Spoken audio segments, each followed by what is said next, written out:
The power of the wild California waves has been a magnet for surfers from all over the world. Tonight, one of the very best, Mark Fu, has died. December 23rd, 1994.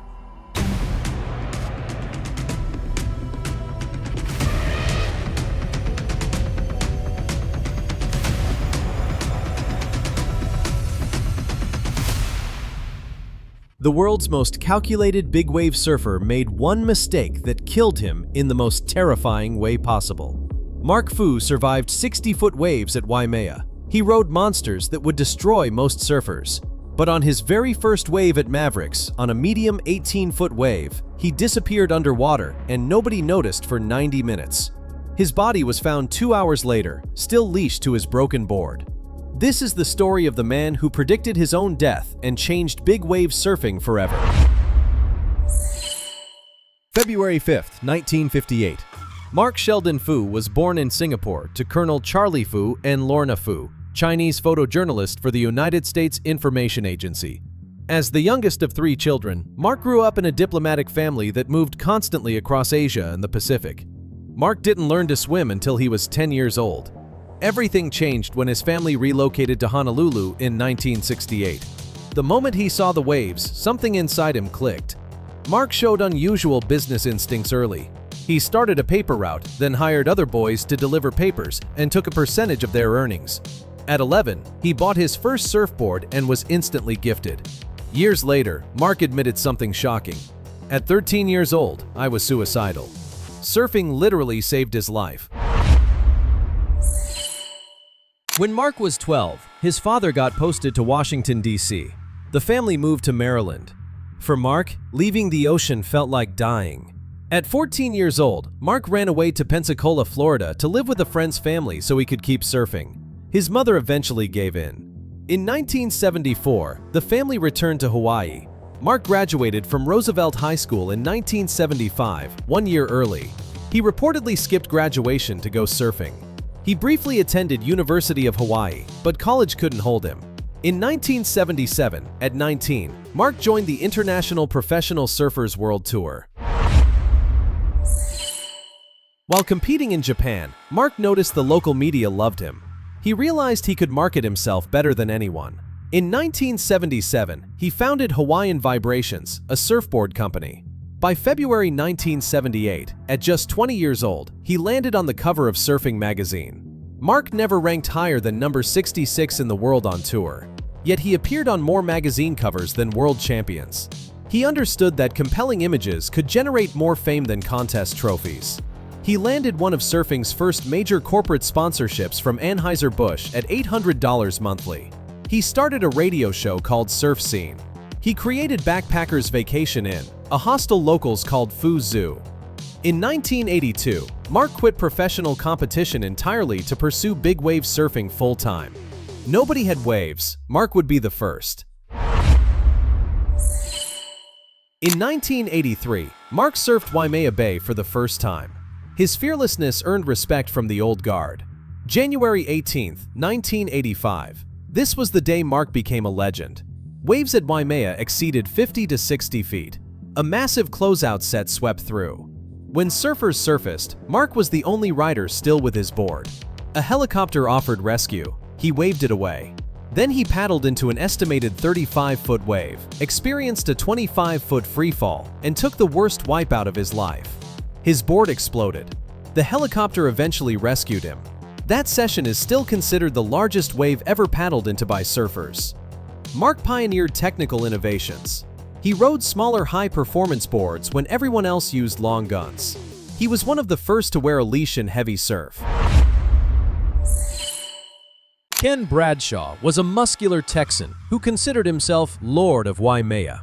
Known for his temper, Bradshaw once bit chunks out of a competitor's board. Mark represented the new generation, commercial, media-savvy, ambitious. Their feud exploded at Sunset Beach when Mark stole a wave. Ken dumped him, chopped off his board's fins, then bit a chunk out of the board's foam. Mark said, "I don't get off on the macho side of big waves. Good surfing is making it look easy." Kenny's always used a make-it-look-hard approach. Eventually, animosity turned to friendship. They became partners. On December 22, 1994, they flew together from Honolulu to California. Bradshaw was one of the last to see Mark alive. Mark was calculated, not reckless, but he had made peace with the ultimate price. His most famous quote, "If you want the ultimate thrill, you've got to be willing to pay the ultimate price." He also said, "It's not tragic to die doing something you love," and "The life I've had has been good enough that I can die happily. Surfing's done that, so I can accept dying while I'm surfing." At the first Eddie Aikau Big Wave Invitational, organizers debated whether conditions were too dangerous. Mark surveyed the 25-foot waves and said, "Eddie would go." That phrase became surfing's most iconic expression. Word spread that Mavericks in California was producing historic swells. Mark caught a red-eye flight with Ken Bradshaw on December 22nd. They arrived sleep-deprived the next morning. This was Mark's first time at Mavericks. He had kept a Willis Brothers Phaser 9-foot board in California waiting for this moment. Conditions had dropped to 18 to 20-foot waves, still big, but not extraordinary by Mavericks standards. About 15 surfers paddled out, including big wave legend Brock Little. 3 photo boats, a helicopter, and photographers captured everything. But there were no rescue jet skis in the water. Nobody was monitoring safety. Mark and Ken both spotted an incoming wave. Ken pulled back to let Mark have it. Ken saw Mark stroking powerfully down the face, in perfect position. That was the last time Ken saw him alive. Mark wiped out near the bottom during takeoff. The fall looked routine, nothing dramatic. But fatal factors converged. He was sleep-deprived. His board's high nose rocker may have caught in the cold water. He was unfamiliar with Maverick's jagged underwater rocks. Most critically, his surf leash became entangled on rocks, trapping him underwater while waves pounded overhead. When a surfer gets held down by their leash, the board usually stands up vertically in the water, creating a visible tombstone. But Mark's board snapped on impact. The broken tail section was too small to stick up. There was no tombstone signal, no way to spot him from the lineup or boats. Mike Parsons and Brock Little wiped out on the very next waves. The chaos of their rescues distracted the spotters and photographers. In that confusion, nobody noticed Mark hadn't surfaced. Parsons reported contacting something underwater, possibly Mark struggling to surface. The water was 50 degrees, far colder than Hawaii's 75 to 80 degrees. The cold shock may have caused unconsciousness. Nobody realized Mark was missing for 90 minutes. The wipeout didn't look fatal. Even legends like Brock Little didn't notice he was gone. In a crowded lineup with cameras everywhere, one of the world's most recognizable surfers simply vanished. About 45 minutes later, part of his board drifted into the lineup. Around 12:30 p.m., someone discovered the truth.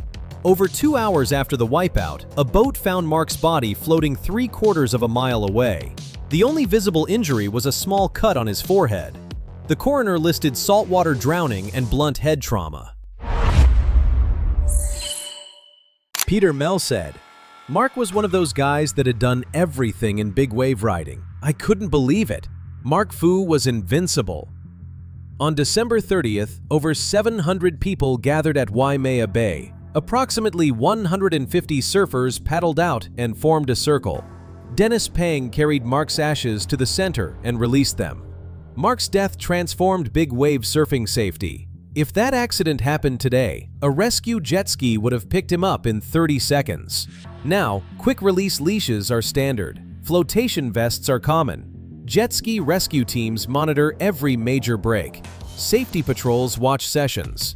Someone vanishing for 90 minutes became unthinkable.